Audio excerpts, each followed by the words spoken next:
Yang mana ada harta pusaka, duit dia banyak, duit bapak dia dulu banyak, insya-Allah selamat dia. Cuma saya pesan, banyak yang saya jumpa bapak dia menikah lain dengan mak tiri, duk berulang hospital 3 tahun. Mak tiri lah yang duk bela bapak. Bila bapak mati, anak-anak bapak langsung tak bagi harta pada mak tiri dia orang. Alasan harta arwah bapak ni ustaz, dia kerja dengan mak arwah mak saya.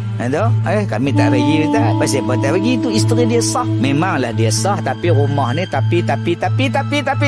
Waktu pak tu sakit, tukar lampin, tukar basuh berak semua, mak tiri buat, anak pukul hidung. Mati pak, anak halau gitu Maka dapatlah anak-anak tadi harta pusaka. Yang di dalam harta pusaka dia orang tadi ada harta mak tiri dia orang, yang ada hak pada dia. Maka anak-anak tadi pun makanlah beda seorang sikit. Siapa yang termasuk makan? Isteri dia orang, anak-anak dia orang. Beda lah makan duit haram.